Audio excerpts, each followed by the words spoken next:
Ok, pessoal? A aula de hoje é a aula 20 do livro 5, Física 3, terceiro ano, professor Jailson Macedo. Tema da aula de hoje, superposição de pulsos e interferência. Já vimos aqui alguns exemplos de pulsos em corda, ondas, tá? E esses pulsos estão se sobrepondo a uma interferência entre eles, tá? Então vamos lá. No primeiro momento, o princípio da superposição. Quando duas ou mais ondas se propagam simultaneamente, óbvio que em um dado momento elas irão realizar o fenômeno, o efeito de superposição, ok? E para isso nós vemos algumas características. Por exemplo, os efeitos são somados. Então, se as fases forem iguais, observe que aqui nós temos dois pulsos em sentidos opostos com fases para cima. Então, esses pulsos se somam. Significa dizer que as amplitudes, as alturas, serão somadas no momento do encontro, depois elas voltam a ser o que eram antes do encontro. Mas podem ser subtraídas também. Então, se eu tenho um pulso com fase para cima e outro com fase para baixo, quer dizer, crista e vale, quando eles se encontram, nós temos aí uma superposição onde há uma subtração.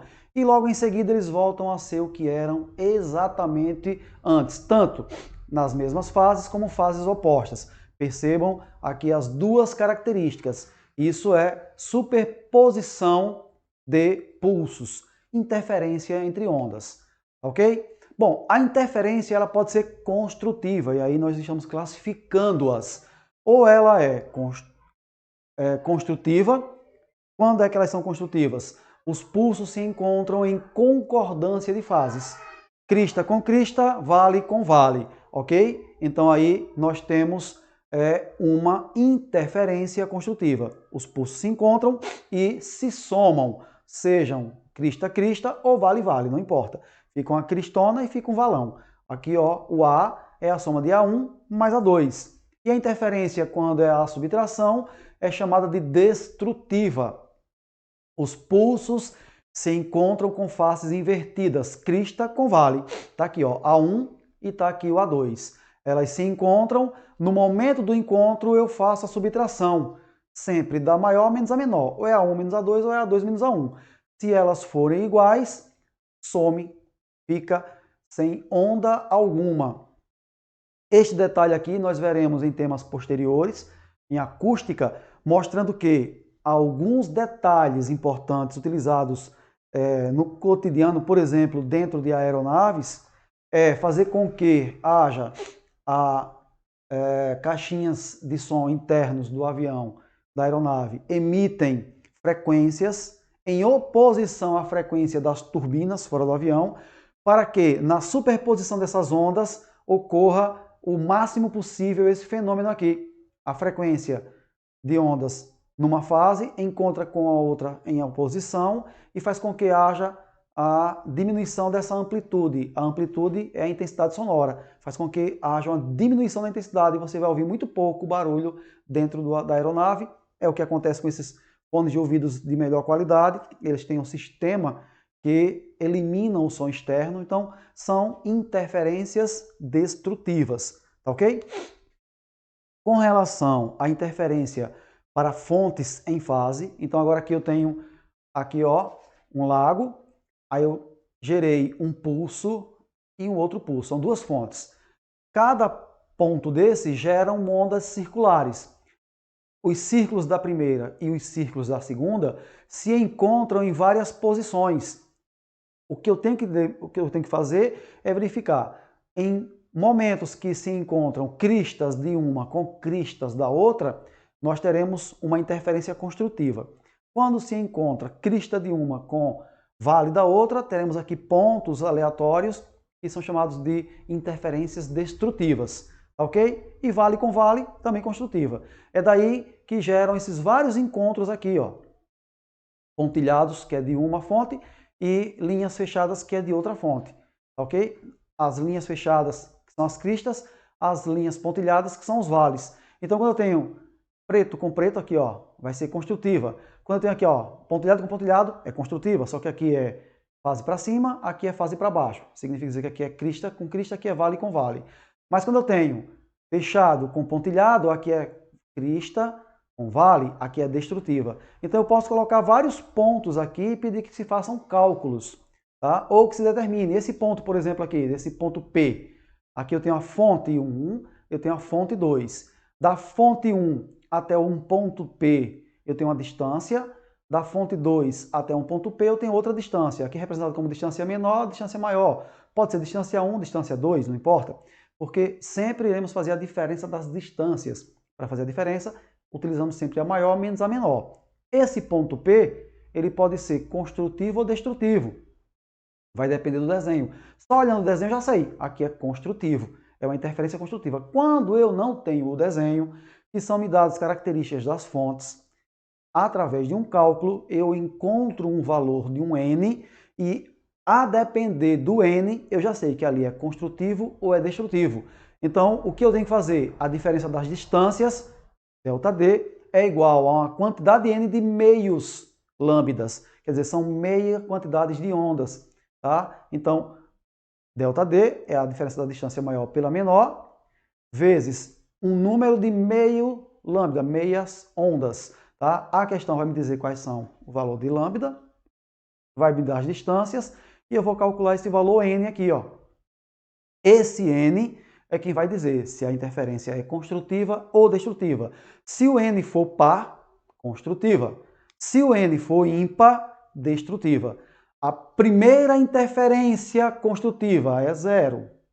A primeira interferência destrutiva é 1. Aí, como aqui é onda, tudo bem. Mas se for ondas sonoras, aqui é onda no lago. Se forem ondas sonoras, a questão geralmente diz, ó, teve a primeira intensidade, a segunda intensidade. Então, a intensidade está aumentando ou está diminuindo. Se ela aumentou uma intensidade, é a primeira construtiva. A segunda intensidade aumentada é a segunda construtiva. A terceira e assim por diante. Houve a primeira redução do som, é a primeira destrutiva. A segunda redução de som é a segunda destrutiva. A primeira é 1, a segunda é 3. Como a primeira construtiva é 0, normalmente ele diz assim, qual a primeira intensidade que aumentou diferente de 0? Aí a primeira você vai colocar como N igual a 2. Veremos nas atividades. Então, e aqui fica resumido a intensidade para fontes em fase. Quer dizer, F1 e F2 estão em fase, mesma fase, para cima, para baixo, para baixo. Mas, se as fontes estiverem em fases opostas, a F1 e F2 são fases opostas, aí essa relação do N se inverte. O que era construtivo par passa a ser ímpar, o que era destrutivo ímpar passa a ser par. Porém, o que é comum acontecer, normalmente as questões aparecem sempre interferência em fontes em fase, para fontes em fase. O detalhe de fontes em fases opostas é só se vier uma questão de forma teórica que você tem que lembrar que inverte o que você sabe, tá? Então, N é par, construtiva, N ímpar, destrutiva. Vamos assim para as atividades. Primeira questão. 2 pulsos são gerados simultaneamente nas extremidades de uma corda homogênea, que é mantida rígida e em posição horizontal, aqui do ponto A até o ponto B. A figura mostra os 2 pulsos nos momentos inicial de sua geração. Os pulsos estão representados sobre uma malha quadriculada de lado D, em metros. Cada quadrinho desse tem DD, ok? É um quadradinho. Um pulso nessa corda demora 1 segundo para avançar uma distância D. Então, é 1 segundo para cada D. Assinale a alternativa que representa a interferência dos pulsos na corda após 3 segundos. Se a cada 1 segundo avança D, 3 segundos avançarão 3 Ds, ok? Então, após 3D, esse pulso de cima, após 3D, esse pulso de baixo, observe que aqui é crista, aqui é vale, então na hora que eles se encontrarem, eu não irei somar, eu irei subtrair, ok? Então, vamos verificar o que vai acontecer. Eu aqui represento esse pulso, essa fase para cima vermelho, essa fase para baixo em azul. Então aqui eu tenho um quadradinho, aqui eu tenho 4 quadradinhos. Eles irão avançar 3 segundos, logo 3 distâncias. Vai avançar 1, 2, 3. Então o vermelhinho, ó, vem para cá. Claro que é instantâneo. Mas eu estou colocando só para mostrar. Então, isso aqui também vai ter que avançar todos eles no conjunto 3. Aqui, ó, avançaram 3D. Quando esses dois pulsos se encontram, vão se subtrair. Então, vai subtrair este para cima com este para baixo. Daí, ficará dessa forma. Ó. A onda ficará com esse formato. Depois que ela passar, volta a ser exatamente como era antes. A pergunta é, qual das alternativas é a correta? Então, essa daqui se enquadra exatamente com a letra A. Questão simples, onde eu tenho que subtrair. Subtrair um quadradinho de 4 quadradinhos, o de baixo ficam 3 quadradinhos, e subtrair exatamente na posição que ele se encontra. Então, para cima, exatamente no meio, para cima, exatamente no meio. Se tivesse ficado aqui em cima e parado aqui, subtrairia esse desse e ficariam 3 aqui assim, nesse formato, L. Então, eu tenho que subtrair exatamente na posição que ele se encontra. Não tem como subtrair aqui no meio e deixar o da ponta, ficar aqui vazio. Não tem como ficar vazio. Então, ele subtrai das pontas, das extremidades. Então, primeira questão simples, questão fácil. Vamos para a nossa segunda questão. Perceberam que é uma questão tranquila. Essa questão caiu no Enem, é semelhante, mas já usa aquela fórmula do ΔX ou ΔD, tá? Porque o som vai percorrer uma distância da origem até uma determinada fonte. De uma fonte até uma determinada saída, ou quem vai ouvi-la. Aqui tem assim, o trombone de Kitchen é um dispositivo experimental utilizado para demonstrar o fenômeno da intensidade da interferência de ondas sonoras. Uma fonte emite ondas sonoras de determinada frequência na entrada do dispositivo. Essas ondas se dividem pelos caminhos ADC e AEC e se encontram no ponto C. Então, saem lá de cima, pela direita e pela esquerda, e se encontram na saída C lá embaixo. Onde se posiciona um detector. O trajeto ACD pode ser aumentado pelo deslocamento dessa parte do dispositivo, com o trajeto ADC igual ao AEC. Capta-se um som muito intenso na saída, quando eles estão exatamente iguais. Entretanto, aumentando-se gradativamente o trajeto ADC, até que ele fique como mostra a figura, a intensidade do som na saída fica praticamente nula. Então, veja bem, se ele está juntinho, com as mesmas distâncias, a intensidade que sai lá é muito alta. Na hora que eu vou abrindo um lado, deixa eu abrir o correto, na hora que eu vou abrindo um lado, até que o som não saia, quer dizer, houve uma mudança na distância, houve uma mudança na interferência lá no ponto P. O ponto P saiu de construtivo, que aumenta a intensidade, para destrutivo, zerou. Tá? Então, foi o nosso primeiro destrutivo, porque estava no construtivo, quando eu aumentei até que o som sumisse, foi o primeiro destrutivo, tá? Até que o som se anule. Desta forma, conhecida a velocidade do som no interior do tubo, que é 320 metros por segundo, nós usamos sempre 340 metros por segundo no ar, aqui dentro do tubo é 320 metros por segundo, é possível determinar o valor da frequência do som produzido pela fonte. Eu quero a frequência produzida pela fonte. Então, o que eu tenho aqui é o seguinte, a fórmula, a variação da distância percorrida de um lado para o outro lado, se nós pudéssemos abrir, pegar esse lado esquerdo e o lado direito abrir, nós teríamos uma única distância, que seria de 40 centímetros e mais 40 centímetros. Então, teria 80 de um lado e teríamos 60 do outro. Então, você pega e abre. Quando você abre, você percebe que ele acaba tendo uma distância dobrada, porque ele me deu a distância deste ponto até a origem. Então, daqui até a origem tem 40, daqui até a saída tem mais 40, certo? E perceba que ele diz que o som some, tá? Ó, fica praticamente nula. Então, é uma interferência destrutiva. E a primeira destrutiva só pode ser 1. Então, ele me deu intuitivamente que o som era alto e no próximo ponto que ele puxou, que ficou a 40 centímetros, foi a primeira vez que ficou praticamente nula. E aí o que acontece? Eu sei que é destrutivo e não construtivo. Se fosse construtivo, o primeiro seria 0, o segundo seria 2. Geralmente ele coloca sempre destrutiva, que o primeiro é 1.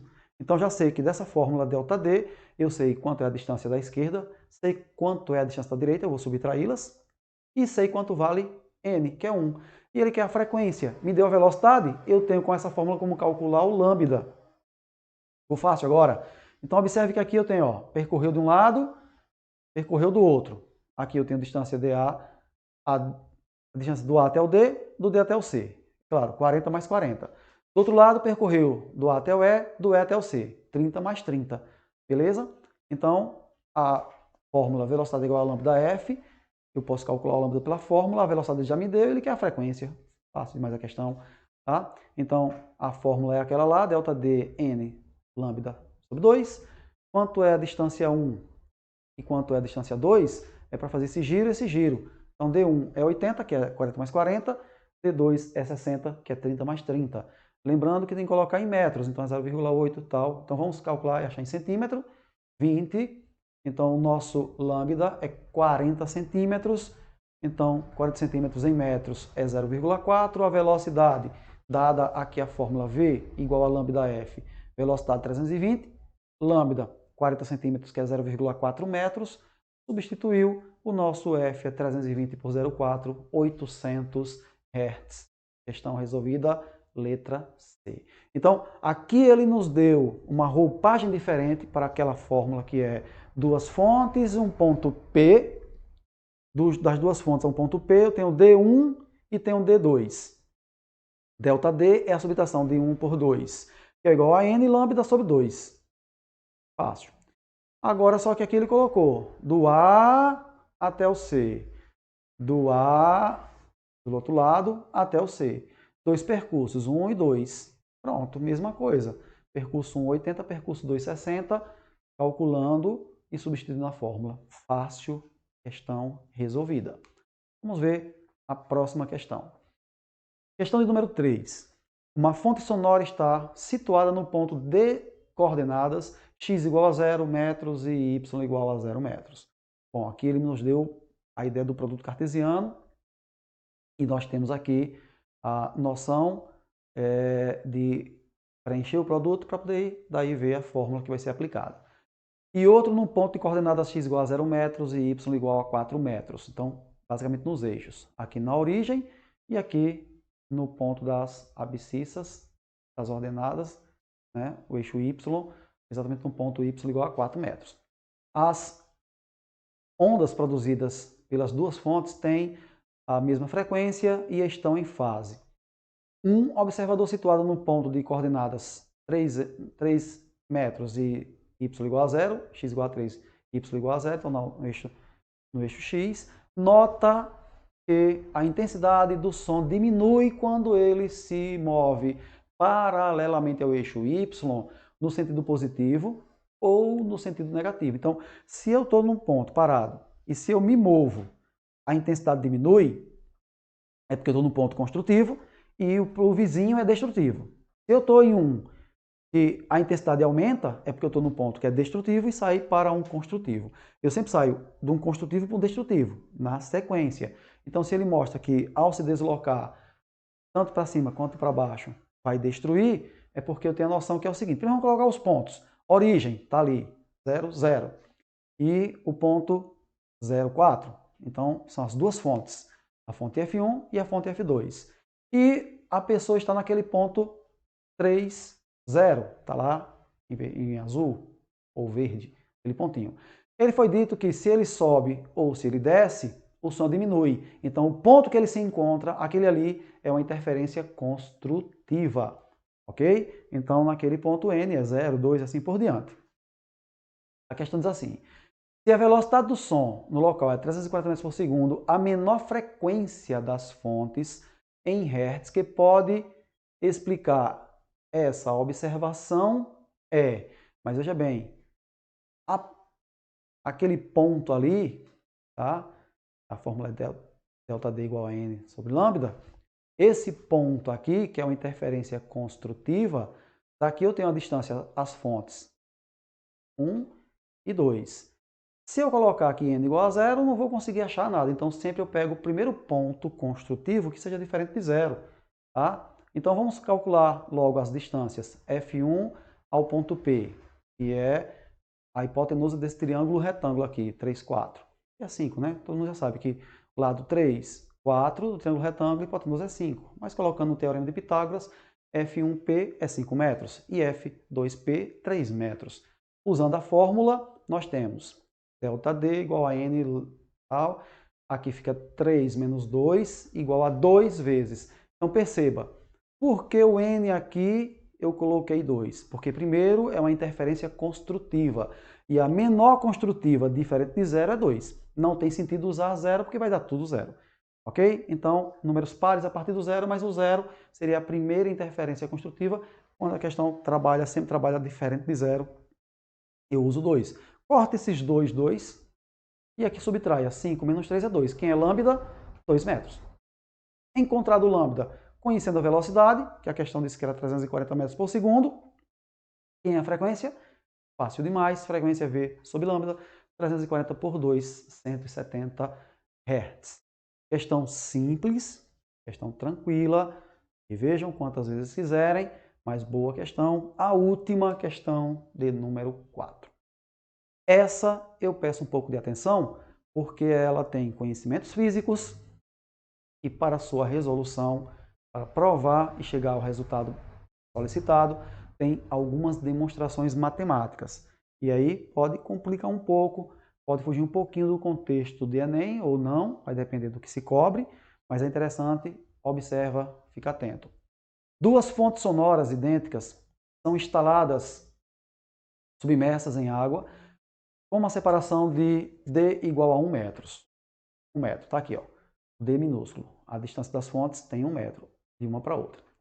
Elas emitem ondas sonoras com a frequência de 3.000 Hz em fase, uma com a outra. Então já sei que ela tem emissão em fase. Vai sair das duas até onde tem ali a captação.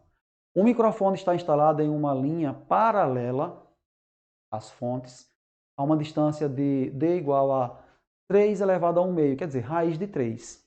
Então, eu instalei, volta, lá no fundão está instalado o microfone e a distância em relação às duas fontes paralela, que é aquela linha paralela, tem raiz de 3, que é Dzão. Ok? Aí diz assim, considera a velocidade do som na água igual a 1.500 metros por segundo, daí fica claro que o som ele é maior quando o meio tem maior índice. O som no vácuo não existe som. No ar, o som é 340 metros por segundo. No vácuo é nulo, não existe, não consegue porque é uma onda mecânica. Sai do ar para a água, aumenta a velocidade, está aqui, ó, 1.500 metros por segundo, de 340 metros por segundo. Quando vai para um metal, para um sólido, é maior ainda. Então, quanto maior a densidade, maior a velocidade do som, tá? No meio. O som no meio depende da vibração, então quanto mais denso maior é a sua velocidade. Ok? Então vamos lá. Qual é a distância H, aproximadamente, não nula, em que o microfone deve ser instalado para captar o primeiro máximo de interferência? Então, ele quer saber ali qual é a posição que eu devo colocar o H, da parte pontilhada até onde está o microfone. Que altura H é aquela? Então vamos lá. Primeiro, alguns pontos. Primeiro, ele fala captar o máximo de interferência. Então, quando ele fala captar o máximo de interferência, quando eu coloco a representação das distâncias D1 e D2, e sei que a interferência ele quer a primeira máxima não nula, é porque ele quer a primeira construtiva. Se quisesse a mínima, aí seria a primeira destrutiva, onde N é igual a 2. Isso eu já sei, tá? Então, daquela fórmula, ΔD ou ΔX, eu já sei quanto vale o N. Então, vamos para cá. Então, ele já deu o N, e eu sei que a distância D1 aqui é 1, a distância Dzão aqui é raiz de 3. E ele quer que calcule aquele H. Então, o ΔX ou ΔD, na realidade, é esse pedacinho aqui, ó, que é a subtração do maior, que é esse, menos o menor. Quando eu tiro o pedaço que o maior passa do menor, aí vai dar exatamente esse ponto aqui, que ficam os dois pedacinhos iguais. Tá? Aqui, esses dois pedacinhos aqui ficam exatamente iguais. Então, aqui é o ΔX. Essa linha que vem até o pontilhado forma um ângulo reto. Por quê? Porque aqui nós temos um triângulo, isso aqui é um triângulo, cujos dois lados são iguais. Tá? Aqui nós temos ângulos iguais, aqui nós temos uma perpendicular, e aqui esse ângulo será um ângulo reto. Quando eu traçar essa linha, tá? Nós vamos ter um ângulo reto. Bom, vamos lá. Aqui gerei um triângulo. Esse triângulo, nós vamos calcular o ângulo aqui de cima. Então, vamos fazer o seguinte. X, ΔX é N por lambda sobre 2. Bom, lambda é a velocidade pela frequência. A questão nos deu velocidade de frequência. 1.500 e 3.000. Então, vai dar 0,5 metros. Então, aqui eu já sei que é 0,5, aqui eu já sei que é 2. Então, eu sei como equivale ΔX. Corta 2 com 2, vai dar 0,5 metros.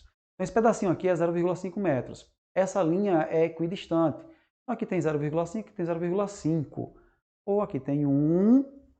Então, tem algumas relações aqui interessantes, porque aqui embaixo ficará 0,5 e 0,5. Esse triângulo será isósceles. Esses ângulos aqui de baixo serão iguais.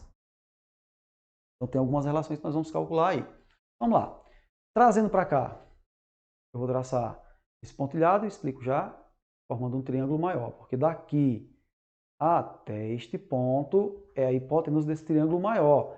E esse triângulo maior tem como base Dzão, tá aqui embaixo, e H, que é o que eu quero encontrar. Então, com certeza, eu tenho que traçar esse pontilhado para gerar um triângulo retângulo, que vai ser a relação entre esse D e esse H. Então, para calcular o H, que é o que ele pede, vou usar esse D, que é raiz de 3. Para isso, eu tracei um triângulo maior aqui, ó, a hipotenusa aqui no meio. Então, eu vou ter que achar algum ângulo aqui por aqui. Vamos lá. Vamos primeiro tirar esse triângulo menor para cá. Tirei, ó. Peguei esse triângulozinho aqui, são as duas fontes. Tá aqui, ó, a distância entre as fontes, meio e meio. Aqui já calculamos que é o ΔX. Aquele é o pontilhado que nós vamos usar depois, tá bom? Então, eu vou calcular primeiro aquele ângulo lá em cima. Ok. Para calcular aquele ângulo, como aqui é um triângulo retângulo, tá? É um triângulo retângulo. O ângulo reto aqui dentro, ó. Aqui dentro gerou um ângulo reto. É um triângulo retângulo, então eu posso usar o seno. Aquele ângulo aqui, ΔX, é o cateto oposto, e esse daqui, o 1, é o cateto adjacente. Então, seno de θ é cateto oposto dividido pelo cateto adjacente. Então, vai ficar 0,5 dividido por 1. Eu quebrei aqui só para mostrar que está no meio, mas é 1. E vai dar 0,5. Qual é o ângulo θ cujo seno dá 0,5 ou 1 meio? 30 graus. Então, já sei quanto vale aquele ângulo θ. Vale 30. Se aquele ângulo θ vale 30, aí vamos usar a matemática. Eu conheço o ângulo aqui de baixo, eu conheço o ângulo aqui de cima, eu conheço o ângulo aqui do lado, e eu vou conhecer os ângulos de dentro. Então aqui vai ser 60, porque 30, o complementar de 30 é 60, porque o ângulo reto é 90, 90 mais 30 mais 60 dá 180. Se aqui é 60, aqui é 90, né? Então ali em cima também vai ser 30 graus. Se ali é 30 graus, como é 90 em cima vai ser 60. Se ali é 60, aqui embaixo será 30 para ser o complementar também. Volta 30 graus. Que é o que eu precisava. Então, se esse daqui é 30, olha o triângulo grandão aqui, ó. O triângulo grandão, esse ângulo aqui pequenininho é 30. Abre. Então, ó, esse pequenininho aqui é 30. Então, eu posso usar outra relação trigonométrica. Eu tenho um triângulo retângulo e conheço esse ângulo. Aqui é o cateto oposto. Eu vou usar a tangente. Então, tá aqui, ó. A tangente aqui é D, ali é H. Tangente de 30 é H sobre D. Tangente de 30 raiz de 3 sobre 3. H sobre raiz de 3. Multiplica meio pelos extremos. Fica 3H raiz de 3, que vai dar 3. Né? Então, 3H é 3. Corta H igual a 1. Lembrando que aqui é dado em quilômetros. H igual a 1 quilômetro. Então, a questão ela teve muitos conhecimentos da parte de geometria e de trigonometria. E os conhecimentos de física ficou detidos na questão das fontes, a variação da distância, que é n igual a lambda sobre 2, e que a interferência que ele queria era a primeira interferência máxima, diferente de zero, que era n igual a 2. O restante foi só a partezinha de ângulos e trigonometria. Resultado, 1 quilômetro. Beleza, pessoal? Aí, ó, o tema de hoje, superposição de pulsos e interferência, algumas questões feitas, tá? Mais outras vocês irão fazer, e dentro daquilo que esperamos, tenha atendido a todos. Bons estudos, nos encontramos no nosso próximo encontro. Valeu, pessoal, até mais!